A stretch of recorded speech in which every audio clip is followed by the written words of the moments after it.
Oh, hello friends. I was just putting on my YouTube tube socks. I'm glad you could join us. Welcome to the 2020 Boston College Swift Student App Showcase. Our students have been working all semester on their Zero to Full Stack course. They've completed their exams. They've built lots of apps, from games to weather apps, a to-do list, a Yelp clone. Exams had them create a Harry Potter app, an app for the world's tastiest Bitcoin-only Mexican restaurant, Guac Chain, and of course, an app to run the Iowa caucuses better than the one used by the DNC. Now, we had lots of fun learning real concepts through unconventional examples. I promised no hello world, no foo bar, no Fibonacci sequence. Instead, we had our students build a Pokédex, an app listing all 900 Game of Thrones houses, an app to tell how alright Matthew McConaughey is. Alright. A Taylor Swift beef management routine that removes Kanye West from a party guest list.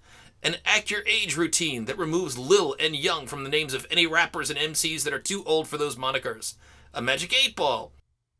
A Dungeons & Dragons dice roller. And many, many more. Well, now it's their time to show you their original creations. We started out the semester on the Boston College campus, but our first class after spring break was our last in-person, sadly. That said, we've been zooming away, working in Canvas forums, and students from Abu Dhabi to Beijing are now ready to show their worldwide skills. Many of our students had never taken a collegiate computing course before. Almost no one in class had built an app before this class. And while this is a first for most of our students, many of our former students have gone on to launch their own projects in the App Store. They've gained critical skills to launch entrepreneurial ventures, and they've secured engineering jobs from firms ranging from Amazon to Zynga. Now, the world needs more technologists, so please share your encouraging comments and supportive feedback in the chat. And if you're watching an archived version, in the comments section below the videos. Also, these are unprecedented times for job and internship seekers. We're sharing a special website so that not only can you find out more about our students, their apps, their projects on GitHub, but you can also find their LinkedIn contact information and you can follow up. So if your firm is looking for full-time hires or interns, please reach out. Anyone who gets through the intensity of a Zero to Full Stack course while taking a full load of other university courses and dealing with pandemic challenges would undoubtedly make a fast-learning, high-caliber team member. They have my endorsement. So thanks for coming out virtually to get to know our students. Before we start, a quick but deeply felt thanks to my teaching assistants. 4 of my TAs are going to be graduating this year. Will Farley started his coding journey in our class as a freshman. He's been leading the TA team ever since. He'll be starting this summer as an engineer at Amazon. Other senior members who are leaving the TA team, John Abreu will be an iOS engineer at Instagram. John was also president of the Computer Science Society and helped run the Hack the Heights hackathons. Step Canusio has spent a good portion of his undergrad working in fintech, and he's going to be joining the PerPay fintech startup in Philadelphia. And Jessica Cesar is headed to the Ivy League. She's going to be getting a master's degree, the engineering program at the University of Pennsylvania. TA team, I am so grateful for the work that you've helped me with, as are the hundreds of students that you've helped over the years. We're going to miss you tremendously. Please stay in touch. We look forward to celebrating your inevitable continued success. Thank you. Among our other returning TAs, Jimmy McDermott will continue to lead his multi-employee firm Transio and contributing to the open source Swift Vapor project. But Carter Borchetta and Chris Knapp are still looking for summer opportunities. Again, reach out to them or to me if we can be helpful in your talent hunt. Also, the ever-brilliant Kayla Pelland can help connect you with Boston College STEM students, and Dean Amy Donegan can help connect you with our management undergrads as well. Now, there are 2 other members from last semester's team that continue to help this semester.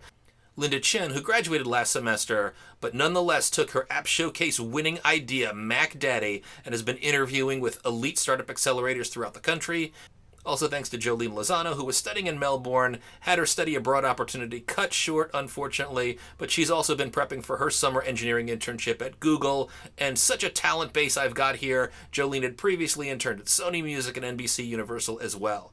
Now, if you don't know how to build apps and you're so inclined to learn, there are over 80 self-paced videos that are available online at this URL. Dive in. If you do learn, take a photo, tweet it out with our iOS Code Crush hashtag, and you might be selected for one of the cool My Mac Builds app stickers as part of our weekly giveaways. Talented students, we hope to see you at Boston College. Talent-seeking employers, here is your pipeline. Now let's hear from the stars of the show, our student Swift developers. Giddy up! Hi guys, my name's Ashay, and this is my app, Airline Data Cloud. So I've always loved traveling, and I thought it would be kind of cool to make an app that's kind of like an airline database, shows you some basic information on some of the world's biggest airlines, along with real-time flight info on some of the routes they fly and stuff like when they depart, when they arrive, those sort of things. So if we click on this button here, we see a table view of 100 of the world's biggest airlines. This is actually done by fleet size. So they're referred to by their airline name and the call code. So if we click on one like American Airlines right here, you can see their headquarters, date founded, fleet size, and the average age of their fleet. So kind of a cool list of information if you're interested in learning about airlines and where to fly when you're abroad. And here we have real-time flight info, which is really cool. It shows you the routes that each of these airlines have. So the two airlines I have here, Etihad and Emirates, I've flown them a lot. They're two of my favorite airlines, based in Abu Dhabi and Dubai, respectively. So Etihad, based in Abu Dhabi, here's a list of all of their flights, EY like 61, 604, these are their codes. And so if we click on one right here, we can see a whole detailed list of information about the specific route. So this flight is to Paris, departs at 2:10 a.m. from Terminal 3, arrives 7:55 in Paris at Terminal 2A. And similarly, we have this for a whole bunch of routes that Etihad has. And same sort of thing for Emirates. This is my personal favorite airline. It's based out of Dubai. You can see their flight to Italy and when it departs, when it arrives. And so that's my app. One caveat is there were only 100 routes on the table view just because the API I used, Aviation Stack, only allowed for that many on just the current plan that I had. But you could have buttons with hundreds of different airlines and all their routes, which is, again, really cool sort of way to show a database of a bunch of airlines and flights they have, not the way you normally see this sort of information. So thank you for listening. Hope you enjoyed my app. My name is Aiden Shea. I'm a sophomore at Boston College, and I made this app called Trouble. And it's going to ask us to sign into our Gmail. Trouble is an app that allows users to create and view concerts in their area. I made this because I'm a musician myself, and I know how rewarding it can be to share something you worked hard on, and I also think it's just fun to go out and experience new music. So here we see the 3 pieces of data that I already made. You can click on each one and you'll see that each concert is associated with a title, a time, the availability, description, and a location. And this one looks pretty interesting, so why don't we go ahead and save this to our Save Concert section. The choir group one, they didn't save an image. Maybe we can't make this one for whatever reason, so we're not going to save that. The string quartet one, this one's at the Willis Tower. Looks pretty interesting, so we'll go ahead and slide that save switch and hit save. And while we're here, why don't we create a new concert? We'll just call this Singing at Art Institute. Time doesn't matter, we'll just say May 18th, maybe 8 p.m. Central. Spots, we can say 50. This is a sample piece of data for my app Trouble. And since we titled it Sing at Art Institute, why don't we find the Art Institute of Chicago? It'll automatically input the address. We can slide down here, and I should have an image of the Art Institute in my simulator. Here it is. And since this is our own concert, we should probably save this just for quicker access. So we'll go ahead and slide that. We'll hit save. And if I had more concerts loaded in on the app, it might be useful to sort them to find a specific one. So we can go ahead and do that. They're sorted. We can also click on Save Concerts, and you'll notice that we see the one we just made, the local band, and the string quartet, but you will not see the choir one because we did not save that one. And even from this window, you can click on any of the options, and you'll see all the data, including the image associated with the concert. And that's the app. If I continue to develop, I might add more sorting functionality, maybe by date or distance, and I might add a comment section for each section so people can write in their support or questions they have. Thank you very much for viewing, and a special thank you to Professor Gallagher for a good and productive semester. Thank you. I Everyone, my name is Benjamin Sai, and today I'll be talking to you a little bit about my app, NBA 101, the comprehensive app for NBA fans that want to know everything about their favorite teams and players. So let's say that I'm a casual NBA fan that wants to keep up with my favorite teams, log into Google just so the app can keep track of who's posting what content. Bring it to the dashboard here. Let's say I'm a Celtics fan, a Mavericks fan, and a Warriors fan. Done. These three teams are added to my dashboard.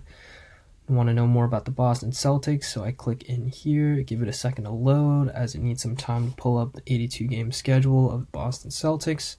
After it finishes loading, you can fully scroll through everyone on the roster, sorted by number, by name, by position, however you want.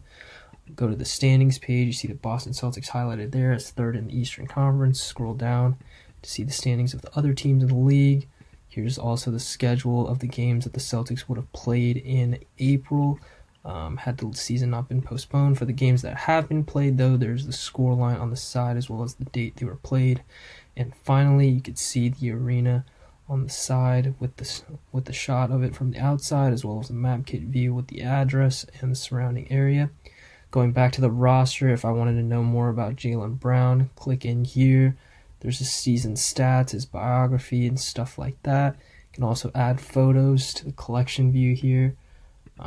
That's not a photo of him, but that's okay. Go back, and let's say one day we decide we're not a fan of the Boston Celtics anymore. Remove it from our dashboard, and simple as that. Going forward, potentially some improvements for the app would definitely to be adding a feature where it notifies the user if their favorite team is playing within a certain distance of them, potentially adding details for each individual game, in-game statistics. Some shortcomings of the current app, there's a lot of duplication of data with Firebase in terms of closing out of the app and then reloading it back in. In terms of loading images of the player collection views, there is also some kinks with that, so I would appreciate any guidance as well as any general code organization ideas, as this is my first full solo application build. Thank you for listening, and hope you enjoy the app. How you guys doing? My name is Brad Ehrlich. I'm a sophomore at BC, and today I'll be presenting for you the Hammer It app. Now, sports betting becomes federally legal and is already legal on a state-to-state basis. There becomes more and more demand for apps that not only give you the means to gamble, but also the information behind it. So here, when you open the app, you can see a view controller that represents different sports. We have team names, odds. Now, what's interesting about gambling is it's actually decentralized, meaning that different sites could offer different odds on the same event. Now, what this application does is lists all the odds as well as all the sites, so the user can pick the best site with the best odd, regardless if they're betting on the favorite or the underdog. So in this case, there's a 0.17 difference between these sites' odds. Now, while that may not seem like much, 0.17 could mean $17 on a $100 bet. They can actually change their sports they want listed. So here, let's say they don't like the EPL. And now this actually is a call to all sports that are offering live odd data right now. So we'll put in soccer, change it up there. Now, another interesting part about the app is the hot bet section. Now, right now, I just have it full of the next 8 upcoming games. But if we weren't in a global pandemic, we would actually be able to view NBA data. So how Vegas creates odds is something called implied win percentage. So what Vegas will do is take two teams, let's say the Atlanta Hawks and the Boston Celtics. It'll find a win percentage for the Atlanta Hawks, and then an odds of plus 200 means that the underdog, in this case the Atlanta Hawks, have an implied win percentage of 0.35%, 0.35 or 35%. Now, what this app does is it takes an NBA API, finds a predicted win percentage for the Atlanta Hawks, and compares it to the implied win percentage. And now, if the win percentage is higher, it'll alert the user and tell them to take that bet. Now, in future implementations of this app, I would like to add a social media site where users can not only compare their records against their friends, but they could also see the picks of top analysts and more information regarding bets. I want to thank you for watching, and I hope you stay safe. Hey everyone, my name is Brandon Bowie, and the app I made is called My Favorite Movies and Shows. It allows you to search through a catalog of movies and shows and save your favorites. So if we get into the app, you're greeted by a splash screen, and the app's powered by OMD API. You swipe right to continue. You see that you have no favorites yet, and you can start to add one. One of my favorite movies is Jaws. So we'll search for that. We can add it. We see all the detailed views, such as plot, awards, when it was released, and we can add this to our favorites. Let's add another movie. One of my most favorite movies recently is Endgame. So I'll add that as well. You can see now, if we click on it, we can see all the same information. If we want to view this poster in a more detailed view, we can click on it and it goes full screen. We can tap to dismiss. Let me go back. If we wanted to edit, we could also move these around or delete any one of these. If we want to see these in a poster view, we can click here and see all the posters associated with our movies. So the Endgame and Jaws together. Or if we want to sort together, we can sort by A to Z, release date, and by rating in case you wanted to. And that's pretty much it. Thanks for watching. Hi everyone, my name is Chris Green, and my app is an inventory tracker. So just for some background, I buy and resell shoes online for side money, and I use Google Sheets to manage all my sales and inventory. But with a few hundred rows of data, it can be really hard to manage like individual items, and it's not very appealing to look at. So I thought it would be fun to make an app which can replace that. So this is the main screen of the app. You can see you can add an item and put in information like its name, its size, its SKU, and price data. So I just put in a few items just for this example. You can see here all that information, what I paid, and what the market price is currently. And down here is the stats tab. So you can click here, see how many items you have, the total value, things like that, and your average return on investment. And one of the features that you can long press on an item, and this alert pops up. You can go to StockX. So it uses the SKU that you typed in. Just search for the item on a very popular website to buy and sell shoes called StockX. And if you have the app, it jumps right to the app. And if you don't, like on the simulator, it just goes to the website. And just give it a second to load.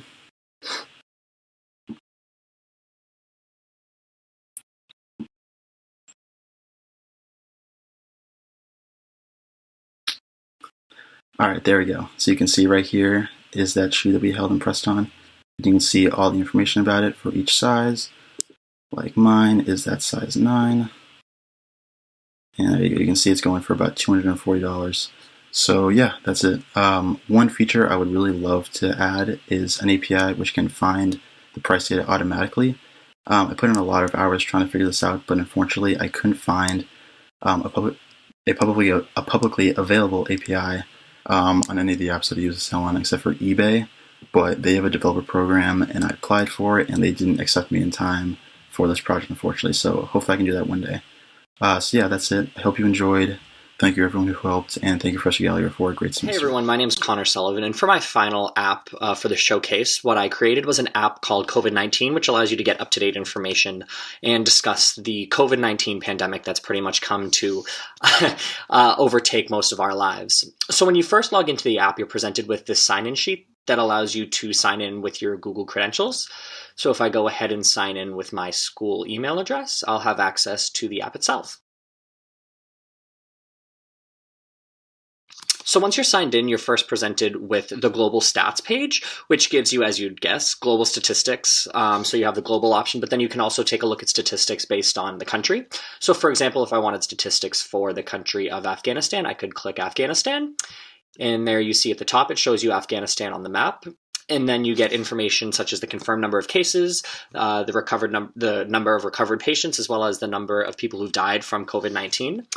The US stats page does something similar, but on a more granular level on a state-by-state basis. So for example, if I wanted to take a look at the number of cases in Alabama, all I'd have to do is click Alabama. It shows me Alabama on the map, and then it gives me the confirmed number of cases, the number of deaths as a result of COVID-19, the number of recovered cases, and the number of active cases.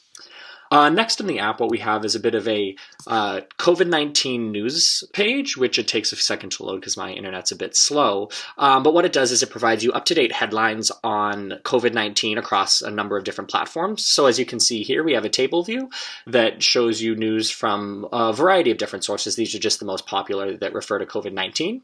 So if I wanted to read any of the articles, all I'd have to do is click the article I'm looking for or I'm interested in, and a Safari View controller launches. And although my Wi-Fi is slow, it'll eventually show you the article the way you would read it, just as if you were reading it on Safari. Another piece of functionality I've built into the news page is the ability to select individual sources. So if you, for example, wanted news just from BuzzFeed. And to implement that, all you have to do is come up here to the top corner where you have this little book icon, click it, and it'll give you a list of all of the sources that are offered, excuse me. So if I, for example, wanted news just from BuzzFeed, all I'd have to do is select BuzzFeed, click save. And in just a couple of seconds, the table view will reload and it'll show you articles on COVID-19 that are just from BuzzFeed. So here you go. As you can see, these are all BuzzFeed articles regarding COVID-19. And then the final piece of my app is a discussion forum, which allow people to communicate and to kind of discuss recent developments on the COVID-19 outbreak. So for example, if I was looking to add a post, all I'd have to do is click the add button in the top corner. I can title the post, for example, "Stay healthy," and in the content of the post, I can write, "I hope everyone is staying safe out there." And when I click post, you'll see that the "Stay Healthy" post that I just created is added to the discussion forum. And then for each individual post, you can click it and see the entirety of the post. So that's the post title as well as the content of the post. And then you also have the ability to respond to any of the posts. So if I wanted to respond, as I just did, all you have to do is click the add button in the top and then type your reply. So for example, "Thank you, you too." And when I click post, as you can see, that populates and I've now responded to the discussion forum post. And the final piece of functionality that I've added is the sign out button that allows you to sign out of the app from any of the given pages, be it global stats, US stats, news, etc. So if I go up and I click the sign out button, I am then presented a main view controller that doesn't allow you any functionality except to sign in for the app, because you need to sign in order to access a lot of the functionality. So if you click sign in, you then have the ability to sign in with Google the way we did at the beginning. Thanks for your time. Hi everyone, my name is Cooper Schmitz and this is my app. It's called Tube and it's a surf app where surfers can upload photos of the spots that they've surfed at to help other surfers kind of find out where exactly the best waves are.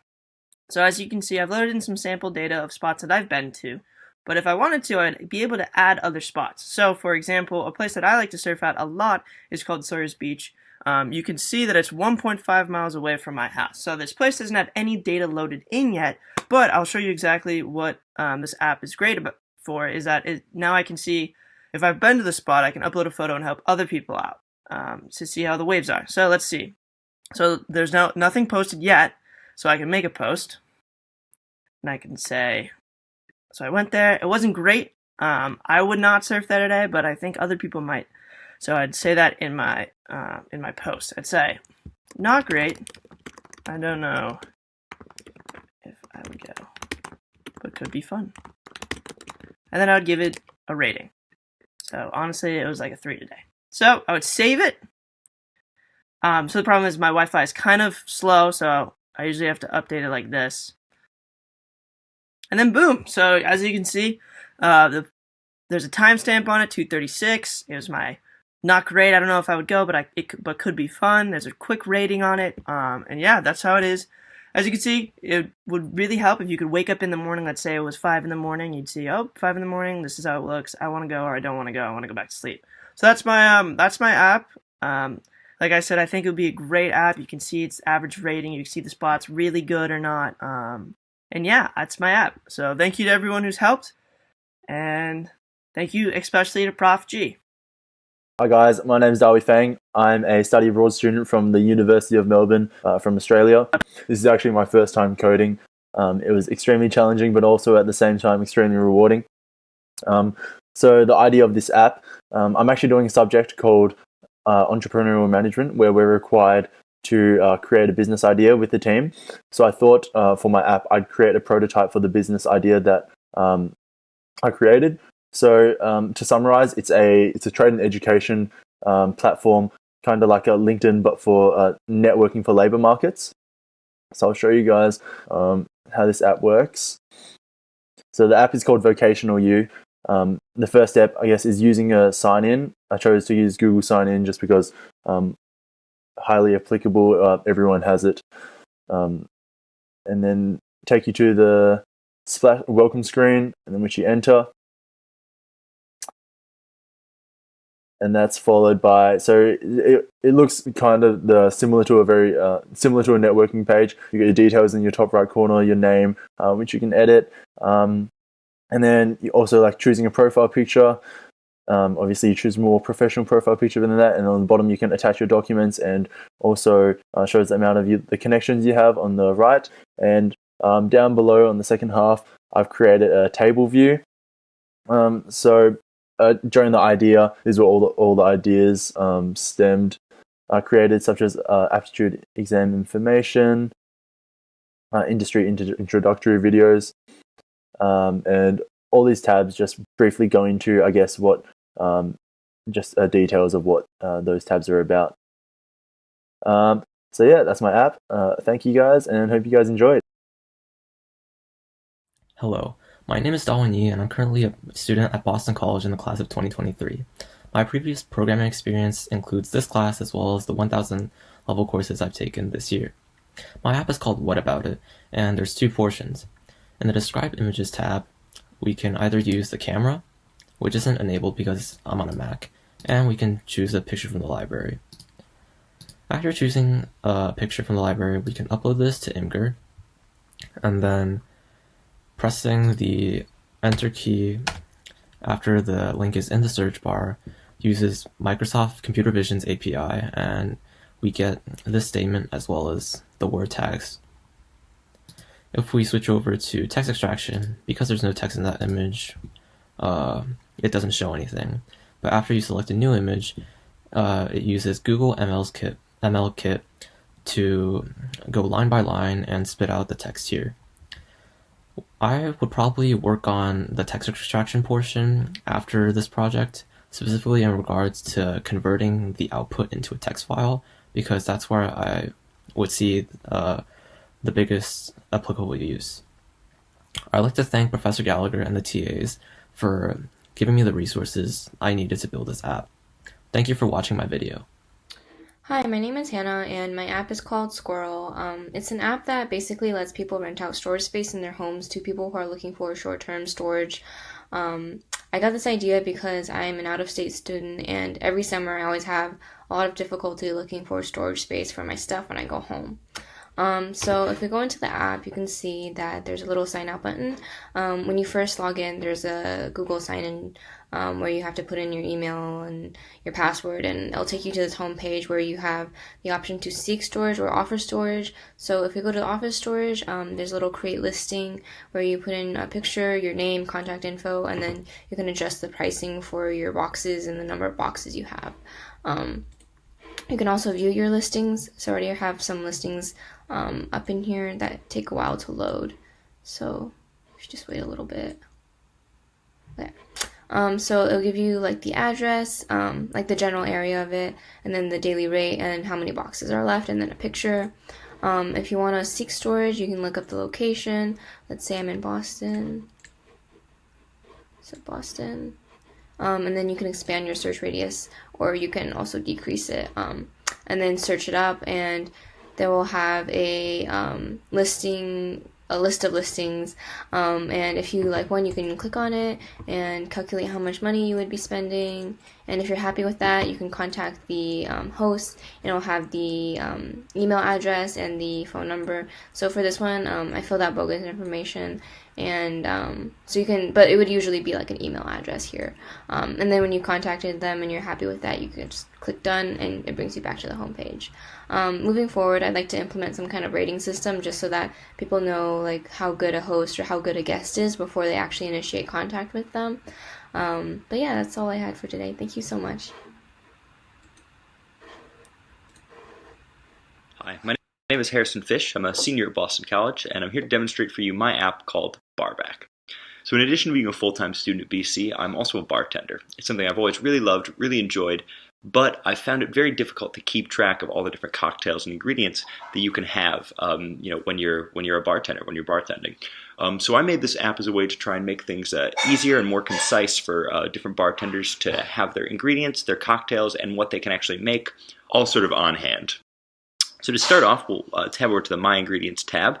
And this has a list of all of the different ingredients that you can have in a cocktail pulled from the Cocktail DB. So it's an open source cocktail API that powers most of this app. So let's say, for example, you have a pretty small bar. Let's say you've got some rum on hand. You can add that. And then let's say you have a lime as well. Scroll down a bit and add that. You can pop over to my bar and you'll see that it populates those two ingredients right into that. So it's very easy to keep track of what you've got on hand. So knowing that you've got those ingredients, you can pop over to the All Drinks tab, and then you can select any drink from this long list. All pulled from the Cocktail DB, which is open source. So there's over 1,500 cocktails that you can choose from.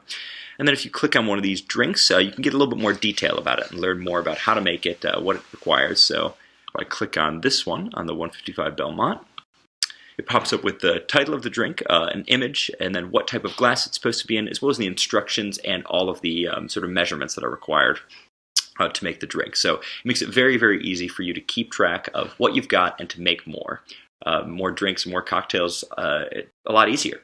So for further functionality in this app, I'm eventually hoping to add it so that all of the ingredients that are in my bar will automatically filter all of the cocktails in all cocktails so that you can see instantly exactly what it is that you can make based off the ingredients you have. So that's my app. Thanks so much for watching.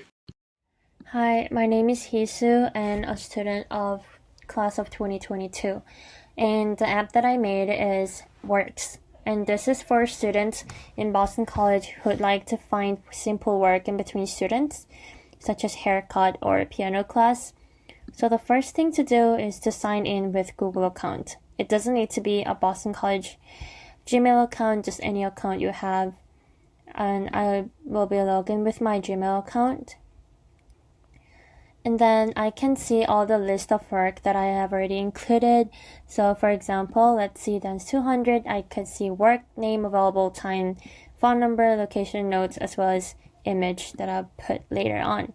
So let's add one information. I would say piano 400, Hisu, available time would be Sunday 5 p.m. to 8 p.m. Phone number, location is Lions Hall, 4th floor, notes of basic piano skills. For now, I'll put a random image that I have here, a flower image, and I could see it will be uploaded here. Save it, and it takes some time to save, and I can see it's piano 400, which is alphabetically ordered, and from Z to 8 it'll be on the reverse order. Hi, my name is Victoria, and today I'll be presenting my app, Break the Bubble. My app aims to fundamentally transform the student club experiences by offering a consolidated platform of all the activities taking place on campus. My app will also turn the student club experience into a one-of-a-kind theme park exploration. So, the app first starts with a Google sign page. After you sign in, there's a cute launch page with the BC Beltline and the cute bubble sound. The first page starts with a section of recommended activity. The recommendation activity section is powered by a personalization algorithm, and the results are based on the user's own interest and past attendance records. The leadership spotlight section displays the top-ranking student organizations and their leader.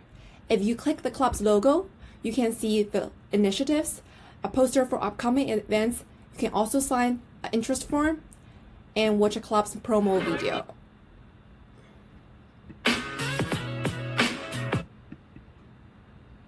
If you click the animation of bubbles dropping down from the top, you can explore more events. Here I break down the events into 6 categories, and there's also a sentence summarizing the highlight of each week.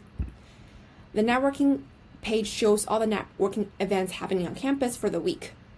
The detailed event page shows the event name, time, location with a map kit feature, powered by Google. You can also directly purchase a ticket. Lastly, I want to introduce my Bluetooth checking system. I realized BC's conventional way of checking students in for events by swiping cards is not only unsanitary, but also very inefficient. Here, I want to enable the student club leaders to actually checking through Bluetooth. The student club leaders who supposedly will be standing really close to the event participants can airdrop or send through Bluetooth a 8-digit code to the event participants. And event participants can then put in their Eagle ID to check in. Here. I plan to further develop my app to push it to the App Store and publish on my personal website, so please stay tuned for more details. Thank you.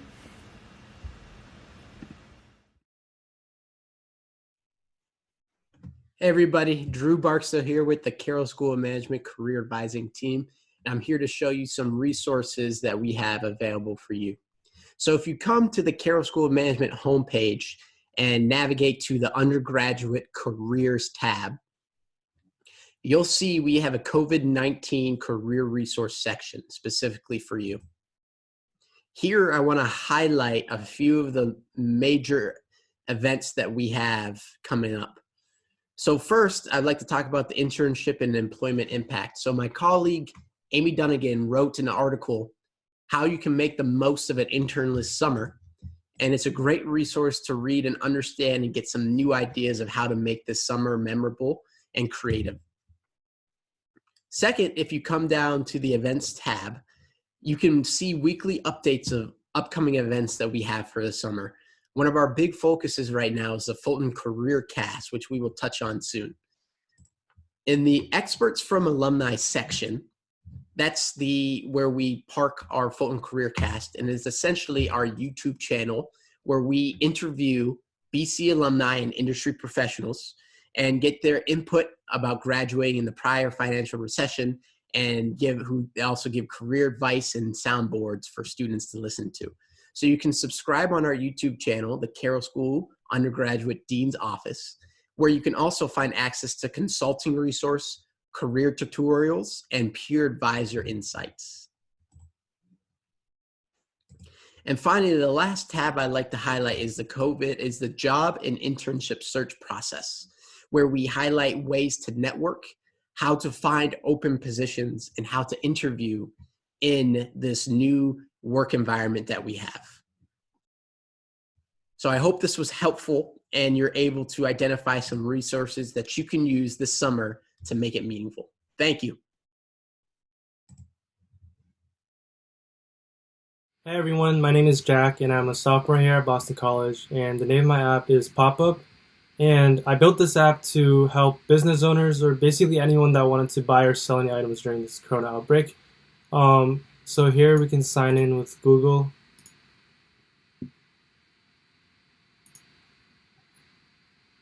And since this is a seller account, the seller button is enabled. Here I've loaded in some items. So let's say I wanted to sell a flannel, so I can press on sell, type in flannel.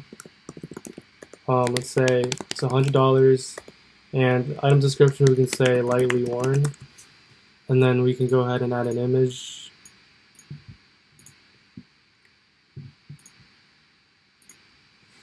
Press save, and it'll show up on the item list right here.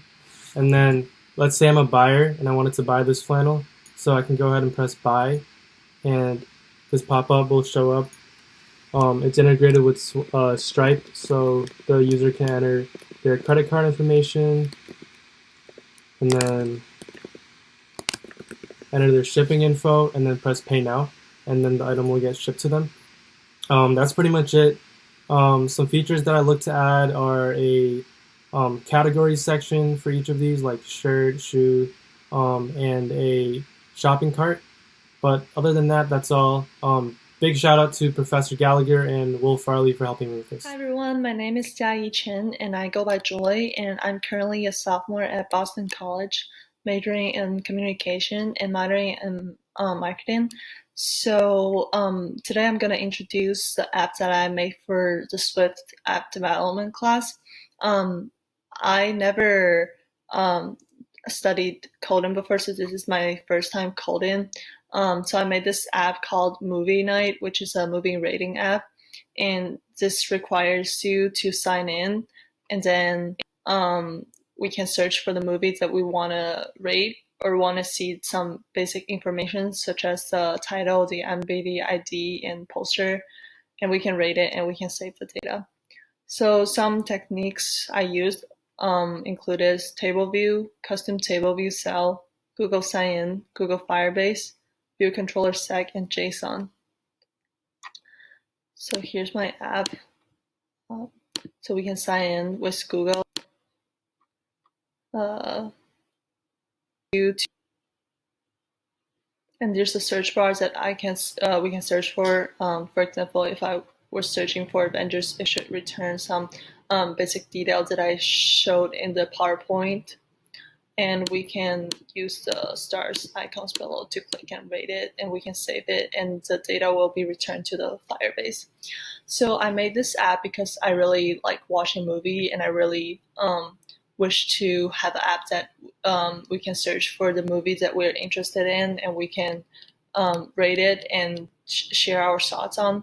This is still a work in progress, so in the future I want to have like more options, maybe like we can write a review and we can upload it and people can share their thoughts in the app. So yeah, thank you. Hi, my name is Kathleen Garrity and I'm a junior studying computer science in the Morrissey College of Arts and Sciences here at BC. And my app is called TravelWise. So last semester I studied abroad in Dublin, and something that I found was that it wasn't always easy to get information about the historical places or landmarks that I was seeing when I was traveling. So I created TravelWise to help provide travelers with a little bit of information about all the cool places they see when they travel. Yeah, so here it is. You can see I already added a few places of my own. So if we want to check one out, we can click on the Eiffel Tower. And you can see that the photo's already been uploaded. It has the name right here. And then I entered earlier a little bit of historical information. And you can check that out. And it's stored with Cloud Firestore. And then you can also see where the Eiffel Tower is on the map. So if we're out traveling on our own and we want to add our own photo of something that we see, we can do that right here. So we can either take a photo or choose a photo. So we're going to choose a photo. And the photos pop up. So let's say that I'm in London and I see this huge Ferris wheel. I don't know what it is. I can click on that photo and then hit identify. And this will tell me this is the London Eye, and it'll also show me where it is on the map. As you can see, there hasn't been any historical information entered yet, so I don't know much about the London Eye, so I can just type in the London Eye is a Ferris wheel. So hopefully a user who knows a little bit more about the London Eye comes along and adds to that themselves, but this would be it for now. And so the way this works is the image gets passed through a landmark detector, which is a new feature in Firebase's machine learning kit. And the machine learning kit allows you to pass a photo in, and it can provide all this information about that photo using machine learning, such as the name and the coordinates of that place. Yeah, so we can save that.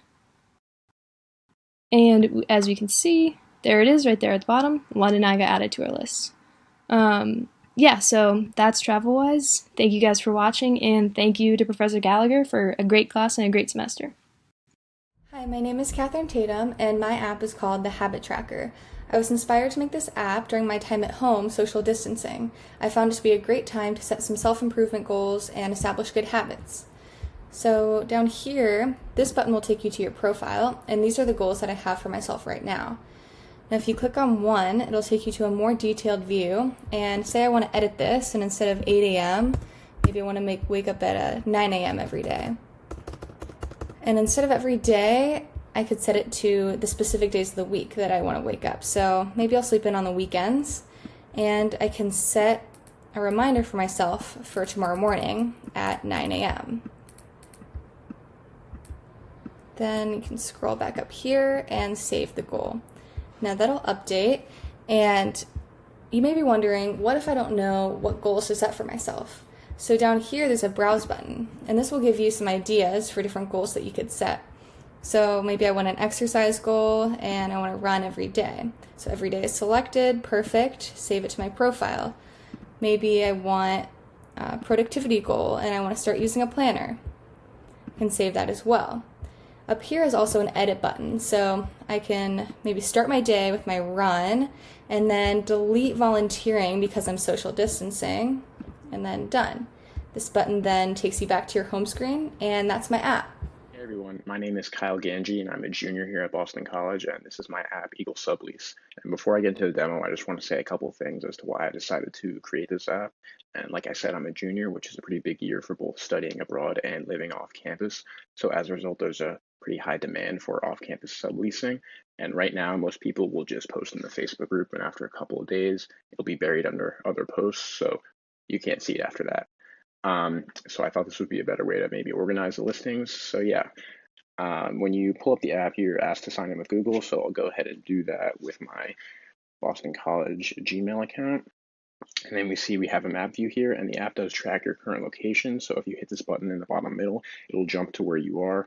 But if you're pretty far away from BC like I am, if I move my head down here, you can see there's a button that says jump to BC. So I'll go ahead and click that.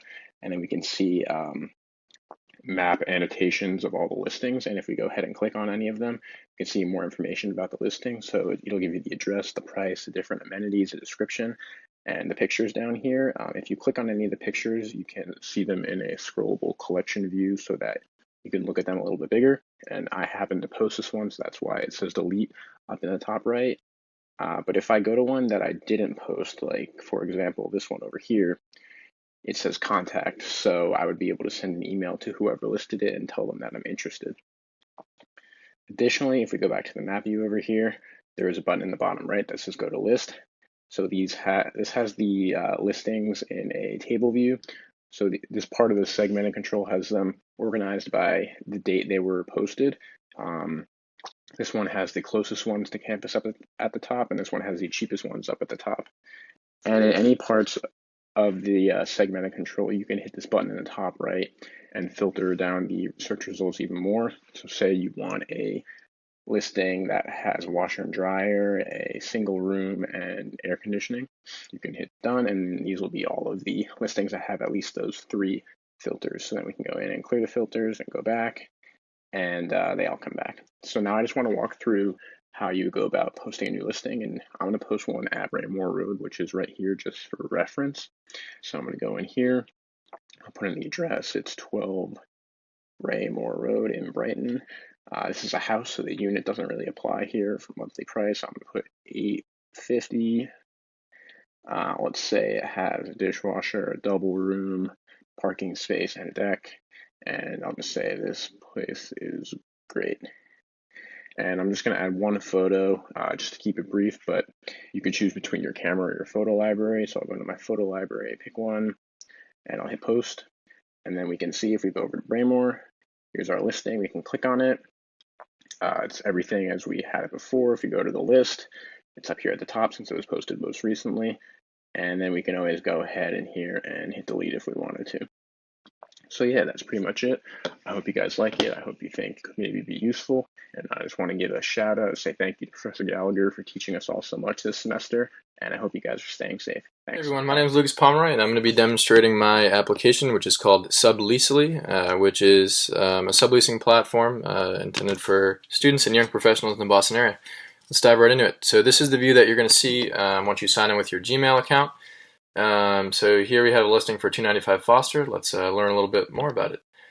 Yeah, so you just got some basic property information, address. They're looking to rent a 1-room for $1,200 a month. And then down here you got some more general property info about the whole property.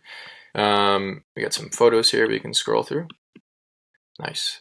And then right below here we have rent per room estimate, which we're getting from an API call made to a website called RentMole, which basically just uses an algorithm given property information in order to estimate a rent for a property. So obviously this is a posting that wasn't made by me, so I can't delete it or update it. But if you like the property enough and want to maybe negotiate price or find out more information from the lister, you can hit contact lister, which unfortunately we're not going to be able to do in the simulator because the message UI framework does not work with the simulator. But if this was running on a real device right now, the email interface would pop up with a pre-populated send to address and message that you can edit and send off to the lister. yeah, so let's post a listing for ourselves.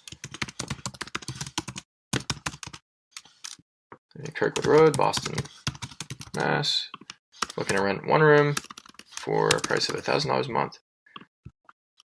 Property has 4 bedrooms, 2 baths, and 1,200 square feet. All right, so we're going to post that.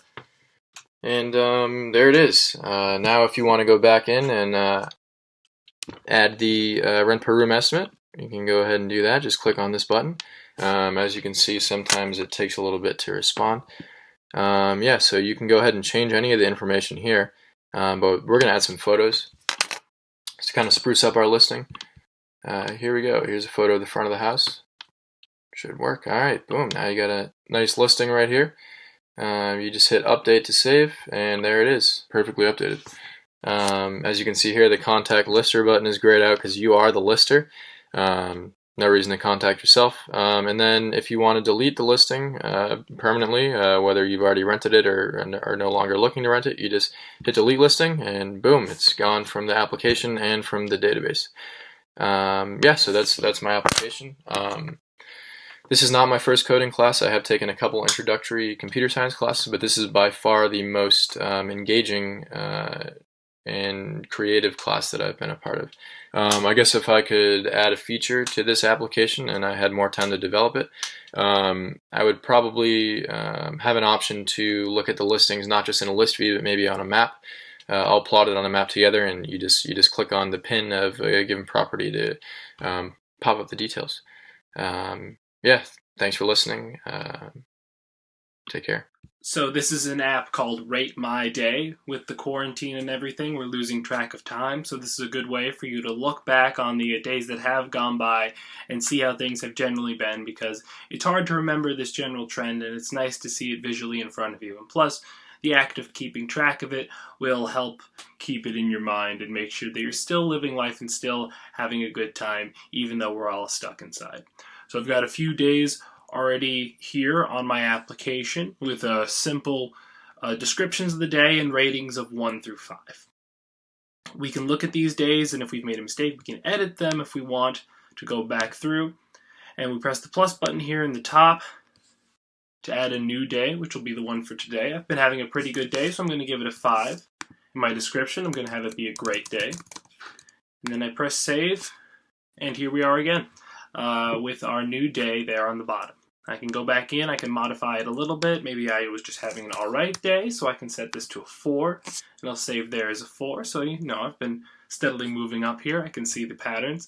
And then I have those previous days, 10, 11, and 12, because this saves the data each session and loads it so you can see what's been going on in your past. So hopefully it'll be useful for you to go back through and see how your days have. How's it going? My name is Pat McDonough, and I'm a senior math major and economics minor at Boston College. I've accepted a full-time position at Deloitte in Boston within a tax technology group.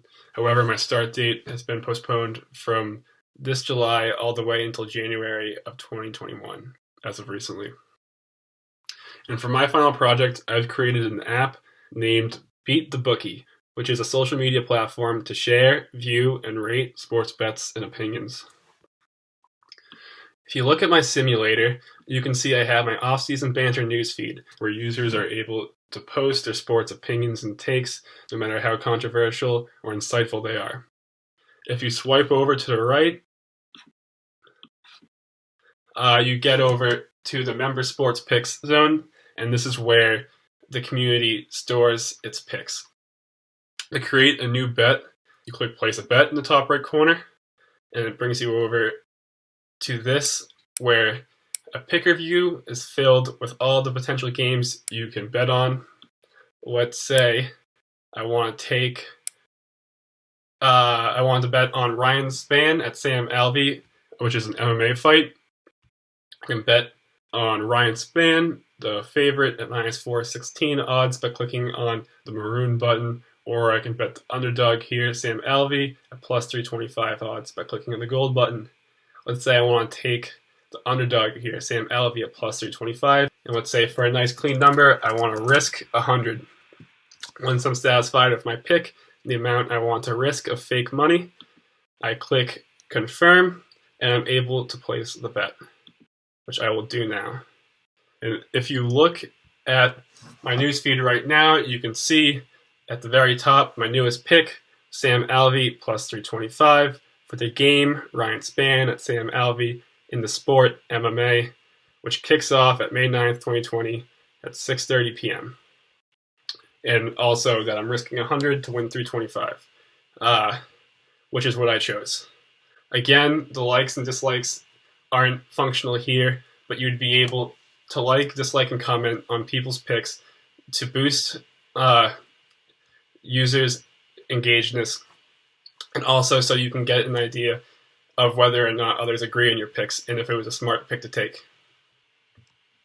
Going forward, I'm looking for help to be able to grade these picks as wins and losses so that I can set up robust profiles for each user that would show their record of their sports picks as well as their total profits or losses over the gambling season. Ideally, my intention is to be able to rank these users based on their profits and their records and have all of their records and profits/losses of fake money public. This way, users will be able to know when good gamblers versus bad gamblers are posting their picks and will be able to make informed decisions on their own picks accordingly. Users will also be able to know how credible other users' opinions are based on their prior gambling success.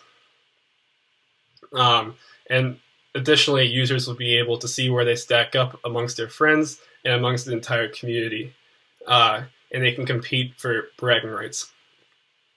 All in all, this app will give people who want some skin in the game a place to post their picks without having to risk losing real money. It also gives actual gamblers a way to track their picks so that they can potentially improve on their future picks.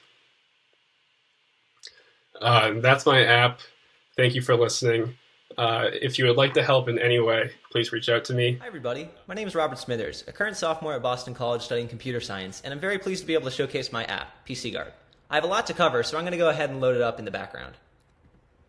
PC Guard is an authentication software that works on various devices, and there's two parts to the front end. So one end works on the device itself, and that's the software that authenticates it, and the other half is on the iOS application, which works as like a management interface to ensure ease of mind and ease of access for all of your devices. So I'll go ahead and go through this first time loading, and I also just want to say a little bit of background for the app. I made this app because I love cybersecurity, I'm really engaged in it, and I love data information and data privacy, and I feel that a lot of softwares that accomplish this same goal don't do as good of a job with it, or I'm a little more skeptical about it, and so I've always been told if you want something done right, do it yourself. And so I did. Here it is. This is PC Guard. So I'll go ahead and sign in with my Google ID. It's already, the token's already in there, so it has it saved. We'll see immediately that there's something called a threat level. And that's a number that ranges from 0 to 100 that indicates how vulnerable a device is. So we can go ahead and sort it by status. Linux machine is the one I use the most actually, so I'll keep that up top. And we can click on this Inspire on laptop, and we see that there's a 35% threat percentage. How does it calculate that score? Well, it tells us below. So the password hasn't been changed in 6 or so months, and there was also a failed password attempt. Now, both of those were my own doing, so I'm completely aware that this device is secure, but it's just giving me a heads up that that's suspicious activity, justifiably so. So I'll go into settings, and we'll disable any warnings for warnings and device logins, but we'll keep it for critical. And we'll, of course, enable dark mode, the best mode for any apps. And I actually want to show this as a live demo. So I'm going to go ahead and try and install this on my a brand new device here that doesn't have the software installed. So I have this executable in my command prompt. I'm just going to go ahead and run it.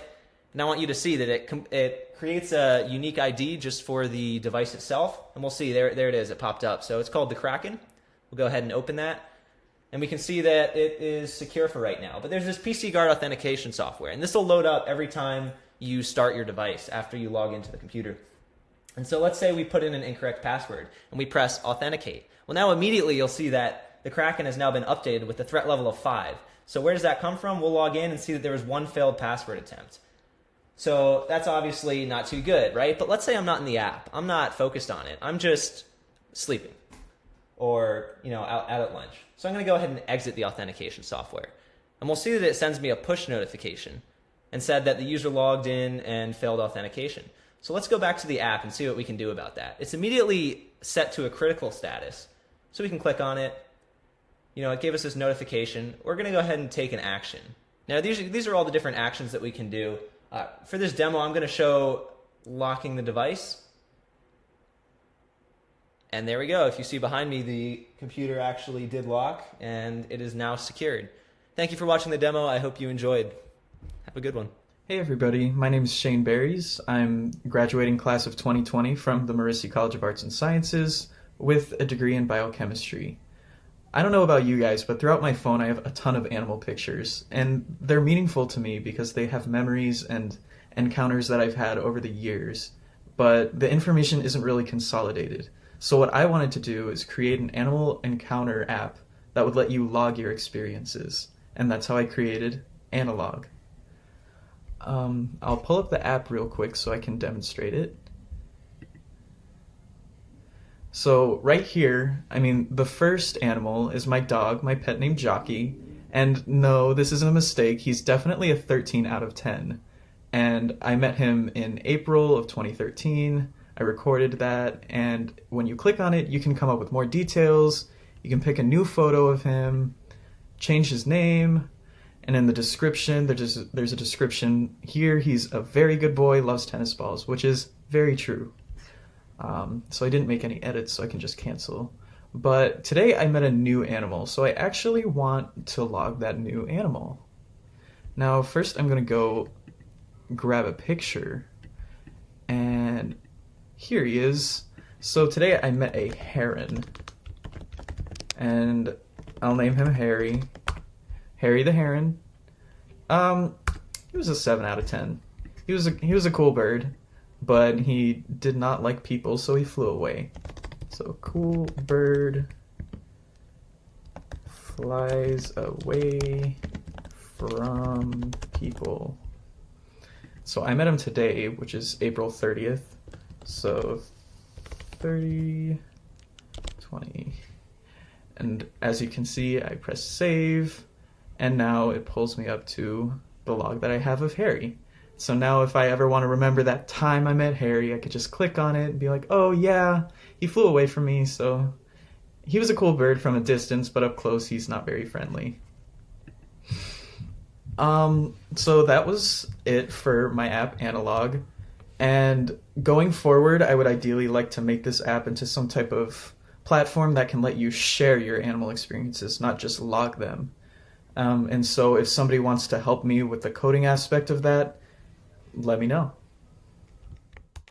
Hi, my name is Tommy Wade, and I'm a senior at Boston College, and my app is MLB Team Stats. And I made this app because I really like baseball, and I love baseball statistics, and I wanted an easy way to view the current rosters and their historical data within the MLB. And so I'm a big Cubs fan. I'm wearing my Cubs jersey. I'm going to click on the Cubs. I can view their roster, and here we can look at David Bodie. And David Bodie has his career stats right here, his batting average, his hits, his games, and then also broken down into 2018 and 2019 stats as well. And then from here I can view the scouting reports. I can make different scouting reports. Say I'm scouting David Bodie, I could say David Bodie May 1, 2020 and enter some info here. Struck out 3 times, and I can save that. From here, that'll be available throughout the app, and then the difference between pitchers and hitters is that the games, the innings pitched, and the strikeouts and ERA are only for pitchers, whereas hitters have, their hitting data, their average, their games, their hits, and such. And also, Brad Wick was traded within the middle of the season, and so this actually breaks it down between his total, his statistics with the Padres, as well as his statistics with the Cubs. And so, that's my app. And if anybody has any information or suggestions on data visualization, I think that would be the next step as to where this would go. Thank you. Hey everyone, my name is Kelvin Chang, and I'm a computer science major in the class of 23. Today I'll be sharing with you about my app called Chillax. I was inspired to create this app because I found myself kind of stressed out during this time. I found that playing ambience noises helped to keep me focused and really relaxed. When I first opened the app, it displays the current time and a greeting message depending on the time. There's a wide variety of ambience noises ranging from airplane cabin noises to rain sounds. Upon opening a selection, the sound starts playing. You can pause, you can fast forward it, you can resume, and you can go back. Because users may have personal preferences of what kind of sounds they can listen to, can press the like button and save them. Pressing the bottom like button displays all of them, and pressing it again brings it back to the original order. Some improvements I could have had were implementing an API and inserting images, and also streaming the audio from online. Thank you, Professor Gallagher, and thank you all for listening. Hi everyone, my name is Will Templeton. This is my app, Sports.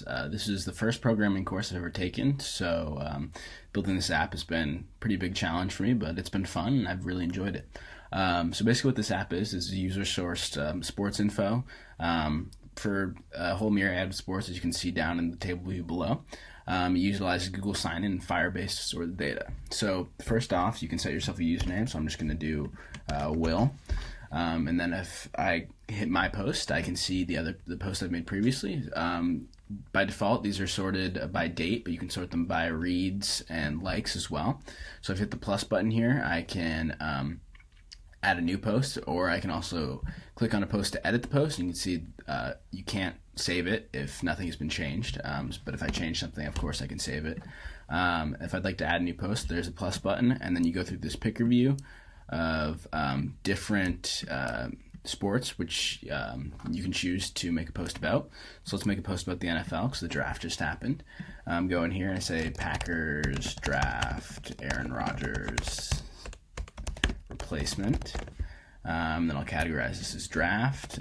Type in they took Jordan Love. Then I can save that.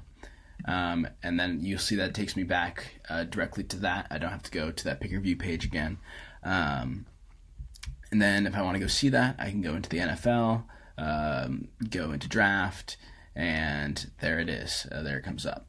If I want to see some other posts I've made, here's one that I actually had to do for my job a little while ago, reporting on BC basketball. And so here's a post, BC beats UNC on the road. This is from a different account, so it doesn't show up under my post, but it does show up in all the posts. It's all embedded in a scroll view, and you can dislike it. Let's say, I did a bad job writing it, and there the dislike shows up. So yeah, that's kind of the main features of my app.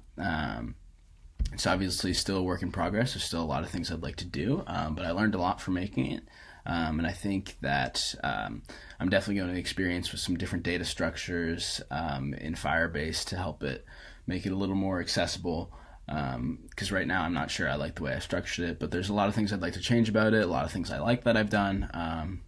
Overall, great experience. I'd like to thank Prof G, of course, for helping me out, teaching me coding, and my friend Brandon Bisbano, who did a lot of error troubleshooting with me early in the early stages.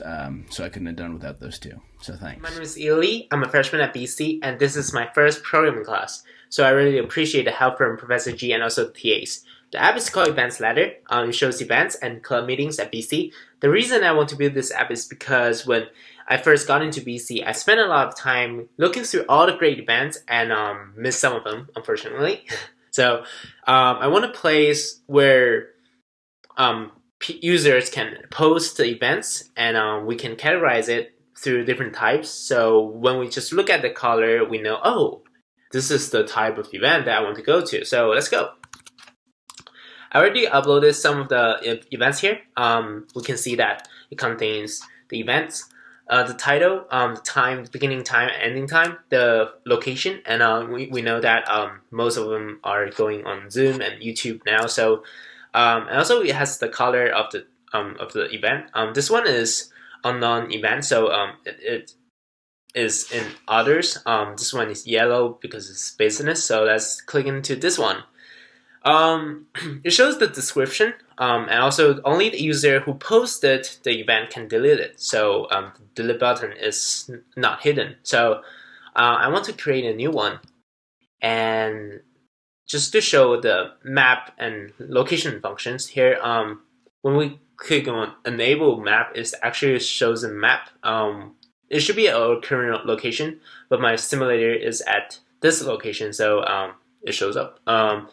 We can actually click into Photon and find Photon, but I don't want to do so because on the event, the showcase is actually on YouTube, so I'm just going to delete the location and type in YouTube and hide my map.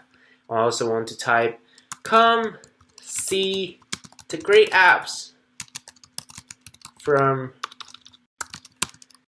Swift class. And I want to say BC Swift student app showcase. Is a STEM type of event. So we know that there's general, there's business, STEM, humanities, healthcare, and others. So the event should be about May 11th at 4:30 p.m. And the time is also May 11th. I would say about 7 p.m.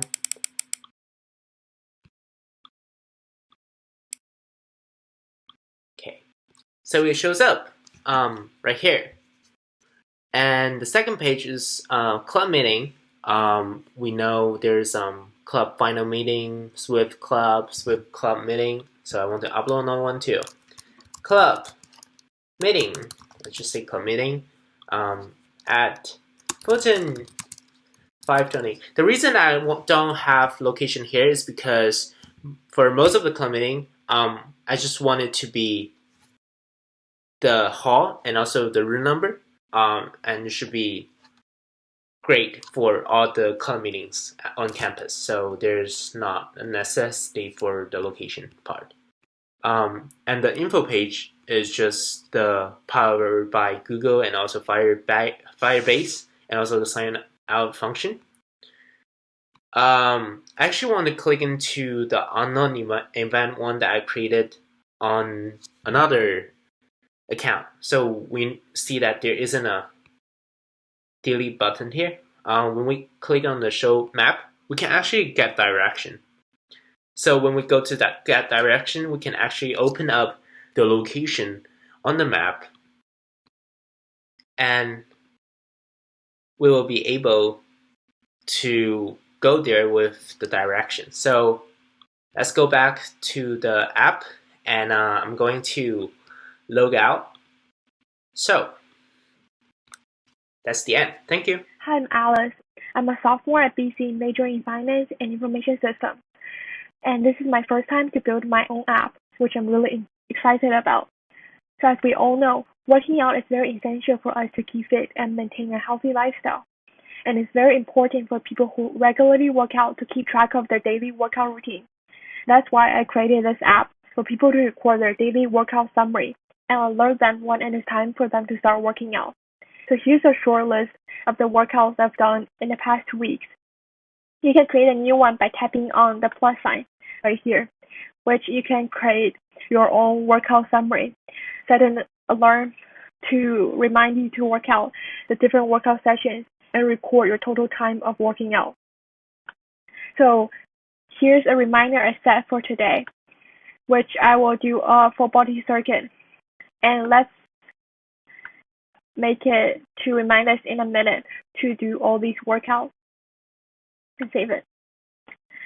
And we can also, if you run out of food ideas for healthy food to eat, you can also access here where I compiled a list of healthy foods for you to look for after working out.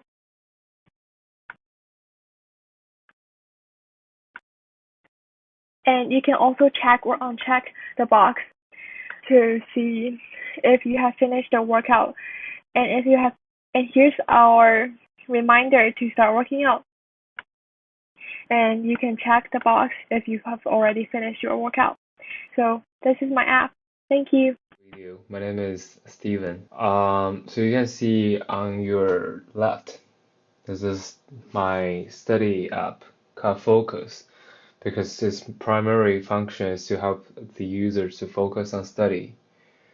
So you can see over here in the main screen there are 4 buttons, and I will click them one by one. The first one is the start, and in the middle is a timer. The start will start the timer. I have already set the timer to 30 minutes because usually the max duration you can focus on doing something with highest efficiency is usually 30 minutes. So you can definitely set up a different time, and because I don't think we should stop or be distracted by other things. So I'm not setting up, like a pause button over here because I think if you starting to do, maybe do your homework or something, you should just keep doing that. And here I got a where are you function. It's the map kit. And right now I'm over here and we can search for a library nearby us. So we got San Francisco Public Library and it's over here. And this function is trying to help the user to find the closest location to study, maybe the Starbucks, you can buy a drink. And also down here, I got 2 different functions as well. The first one is want some rest, and it's realized by UI Picker View. You can say it's like a slot machine. You can click the go button and a little game for you to relax when you do want like a water break or replying email or something like that. And once you get 2 of the same kind, you will earn yourself like a 2 minutes rest. It's like motivation. And definitely you are not like getting too much time to rest because the button will be automatically disabled after 10 times of clicking. So it's time to back to work. And for dictionary app, you can definitely search for any words you don't understand. It will shows up the definition down here. It'll take a while. So I use the Oxford API over here, and it is basically for international students mostly to find out the words that you don't understand. Yeah, so this is my final project, and thanks to Professor Gallagher and Christopher Knapp, who have helped me a lot, and this is it. Thank you for watching. Hi, my name is Jimmy McDermott, class of 2021. I took the ALPS class freshman year in the fall, which would have been 2017, and I've been a TA for Professor Gallagher ever since. Taking the APS class was one of the most important educational experiences of my Boston College career. It introduced me to alumni and industry members who I wouldn't have met otherwise. Professor Gallagher is such a great advocate for those that are looking to break into the technology space. Since then, I've been working with Swift on a pretty much daily basis. We use it in our backend at Transio, which is what I do in my non-school time, which is exciting. So one of the best parts about this course is you can take everything that Professor Gallagher has taught and the skills that he's taught about how to find resources for yourself and apply them to opportunities and projects outside of just class. So really grateful to have been a part of Professor Gallagher's apps class and really proud of everything that you've done this semester and excited to see what you're going to bring to life post-class. Hey guys, my name is Linda and I took the Swift class back in the fall of my sophomore year and have been a TA up until I graduated in December. So I can say pretty confidently for myself that this class was one of the most important things that I did during my time at BC and was super critical for me in deciding what I wanted to do with my career. It's what sparked my interest in tech and entrepreneurship, and ultimately what made me feel confident that I could build projects of my own and bring my ideas to life. So for my final project in this class, I built this app called MacDaddy, which pairs up students anonymously to chat and then meet for meals. And that's really what got me started to doing everything that I did subsequently. So After that, I was a product manager at WePay in California. I also was inspired to take time off of school to build a startup in Chicago. And from there, I also pitched in BC's elevator pitch competition and participated in our Shea Accelerator program. And currently, I'm now living in California working on a new startup called Daydream. So, huge thank you to Professor Gallagher for all of his support, his mentorship, his passion, and hard work in making this happen for me and for so many of us. Definitely wouldn't be here and couldn't have done any of that without his help. Really grateful to have been a part of this class and this journey. Yeah, it's crazy. I don't even go to school anymore, even though I feel like I'm still a TA. Congratulations to all of you guys for finishing this class and building your final projects. I can't wait to see what you've all done in the app showcase, and I'm really excited to see what you guys will build in the future. For all you first-time coders, I hope this class also made you feel empowered that you can build anything that you set your mind to, and you can make all of your ideas come to life as well. So yeah, congratulations and good luck. Hey BC Swift, my name's Lorraine, and I took this class 2 years ago now when I was a freshman. So I am the founder of Sifty, a tech startup, and the director at GiveCard, a fintech nonprofit. And so I was also the founder of a company called Our Pet. It was a family pet care iOS app, and I actually started it in this class. It was my final project, and the summer after this class, I decided I was just gonna spend the entire summer trying to build out this app. We scaled it to about 60,000 users or so.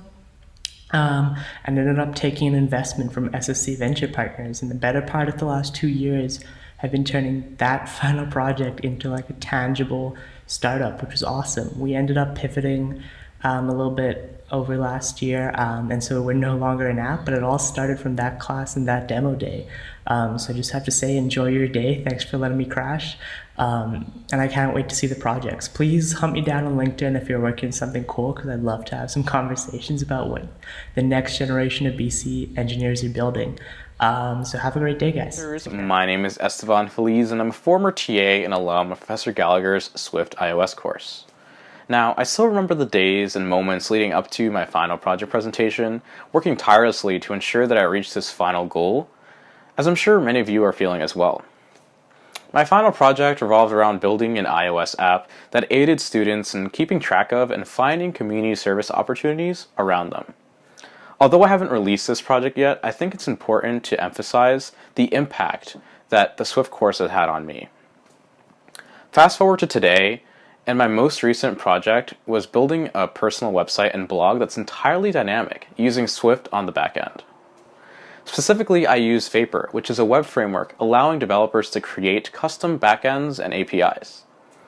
I eventually translated these skills into my other applications, and aside from this, even used iOS concepts learned in the course to build mobile apps, such as Eagle Vision Mobile, which happens to be an app I built for students at Boston College to keep track of the courses that they want to register for, with notifications allowing them to know whether courses have opened or closed during course registration day. If there's one key takeaway, though, that I want you all to know, it's that if you keep working hard and practicing your Swift skills, there's really nothing that you can't achieve. With this being said, best of luck to all of you on these exciting demos, and always remember to stay Swift. Hi everybody, I'm Jolene. I've been a Swift TA for 2 semesters, although I wasn't this semester because I was studying abroad. Now I'm online studying abroad, so I haven't gotten to meet a lot of you guys yet, but I'm super excited to see what you guys have built for the app showcase. This class was definitely one of the best decisions I've made at BC, and I felt like I've really grown as a developer through it and got to meet some really inspiring, great people through this class as well. So since then, I've been really involved with the Computer Science Society, which I suggest you all you guys join. Last semester we launched the mentorship, me and Will launched the mentorship program where we paired students up with professional mentors who were either in startups, grad school, or working at big tech companies like Amazon and Google to help students kind of navigate through the internship or job process. Another thing that we launched last year was coder calls, which have been a really great way to get students out and visiting companies in Boston and to network with employees there and the recruiters. And sometimes we've been able to get those students that visit a faster pipeline into the job process, which is really cool as well. Another thing that I've done since the Swift class, me and 2 other students co-founded Make BC, which is the first hardware engineering club at BC. One of the students was also a Swift TA, and he's also created Evil Vision, if you've ever seen that before. It's a really great app for your classes. And we've been able to create really cool projects and partner with things like Arts Fest and creating LED lights that react to music. And we were going to work with Arts Fest to create LEDs, like huge LED screens that react to music, but unfortunately that got put on hold. And we partnered with Microsoft to be able to work on a virtual reality, mixed reality project for students to work alongside Microsoft engineers, but that will be postponed for next semester as well. So if you're interested in that, feel free to contact me if you want to join Make BC or the Computer Science Society. They're both really great clubs to grow your tech skills and to meet other people in the tech community. So aside from clubs at BC, professionally, this class has helped me so much.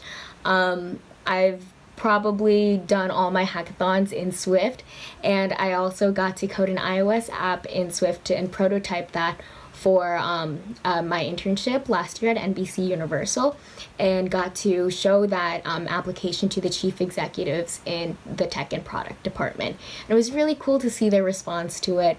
And now this summer I'll be working remotely for Google, and I'll be on the Google Home team, so I'm really excited for that.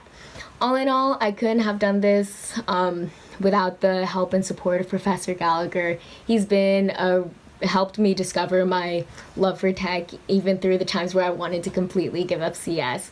But I'm really proud of the things that I've been able to develop since then, and he's been a really great support throughout it all. So yeah, hope you guys enjoyed it. Hi everyone, I'm excited to be joining you virtually for the end of the year Swift Showcase. My name is Brannick Wykes, and I was the class of 2019 at BC, and I was one of the first TAs for the first version of this Swift course from Professor Gallagher. It's been tremendous to see where the course has gone over the last few years, and especially where the student projects have gone. Every year, the students take it up to another notch, and I'm excited to see your guys' projects that you have this year. I actually think it was at one of the Swift showcases that I won this shirt that I'm wearing. Hopefully there can be some fun digital swag for you guys this year. Looking back at my time at BC, I think the Swift course was a great time for me to take some of the things that I read about in business cases and studied in school and put it into a real product and app that I can put in the hands of real users. That was a tremendous experience and something that I'm still doing to this day. My junior year at BC, I started my own business called Aereo, and I'm still running that now here in Boston with a few other people. That's been a tremendous experience, and I think my best advice I could give you guys is to keep on building things. Keep diving into the technical know-how of Swift or any other languages that interest you, and really learn how you can build products and build solutions. I think no matter what you end up doing in any kind of job or role or company, your ability to build things will be very valuable, and only more so going forward here. Good luck to you all, and congrats again on finishing everything. My name is Arya Murthy. I'm a graduating senior studying marketing and business analytics. I had the pleasure of taking Professor Gallagher's Swift course my sophomore year, and I think the tools and techniques that you learn are transferable to a wide variety of jobs and careers throughout your life. The development network and open source environment continues to grow and evolve, and I've taken these skills and expanded upon them to even create Professor Gallagher's Swift showcasing website, where all your projects, for past students and current students, will also be shown. My biggest advice for underclass and students in my position as well is to never stop learning. That level of adaptability and to be able to think quick on your feet and pick up new skills will always come in handy, no matter what you're doing in life. For me, I'm currently pursuing web development and analytics engineering. I just started a part-time internship with a fisherman as well, and having this opportunity to learn and grow at a very rapid rate is something that employers as well as coworkers value above a lot of other things. Good luck, guys. Can't wait to see what you've made.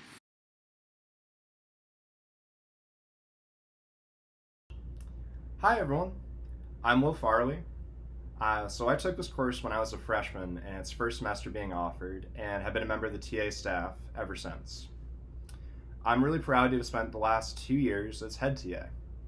I came into this class having never coded before, and I know Professor Gallagher talks about no coder left behind and how his class goes 0 to full stack, and I know it still makes students anxious. It's something you really can do. Like, over the course of this semester, you really learn how to become an actual developer. Like, after this course, I had a couple internships, and I'm actually now going to work as a software engineer at Amazon this coming August. I really couldn't thank Professor Gallagher enough for all he's done for me, for this course, and for the BC community as a whole. If you want to get involved as an alum, there are 2 great ways to do so. As Jolene mentioned, one is by joining the CS Society mentorship program as a mentor, and another is by hosting coder crawls. If you work locally and would love to have some BC students come visit, I'm sure CS Society would love to have you. One more quick reminder, please check out our course website. It's linked in the description. Ari Murthy spent a lot of time working on this, and it's turned out really nicely. We're going to be adding posts about each student and their final app projects this week, and we hope that in continuing semesters, we'll continue adding to this, and we can really build up a great catalog of all the amazing work our Swift students have made. So, without further ado, like Brannick mentioned, we usually give out prizes at the end of the semester at the showcase event. Those are usually us handing some of Professor Gallagher's swag to students on stage. So this semester, we're going to be mailing those packages to students. And we actually have a special prize we've never offered before. It's the winner of the People's Choice Award. So, for the Best App by a First-Time Developer prize, we actually have 2 students that did such a great job that we want to give it to both of them. So one goes to Harrison with Barback, and the other goes to Tommy with the MLB Team Stats app. The prize for Most App Store Ready goes to Connor with the COVID app. The prize for Best for BC Students goes to Kyle with Eagle Sublease. The prize for Best Use of Outside Technology goes to Robert with PC Guard. And last, the prize for Best UX UI and the winner of People's Choice this semester goes to Victoria with Break the Bubble. Now, the special prize we're giving this semester, the winner of People's Choice, is an Apple Developer's License. We love Victoria's app, we think it's App Store ready, and we think that it would be fantastic to have this for BC students. We really hope to see it in the App Store sometime soon, and we're going to be staying in touch, making sure that happens, because it really is a fantastic thing she built. So that's all we have tonight. I really appreciate everyone coming out, and really thank you so much for making this such a great event. Thank you again to Professor Gallagher, and thank you to the entire BC Swift community for having made this an amazing 3.5 years. I really couldn't ask for anything more. Thank you.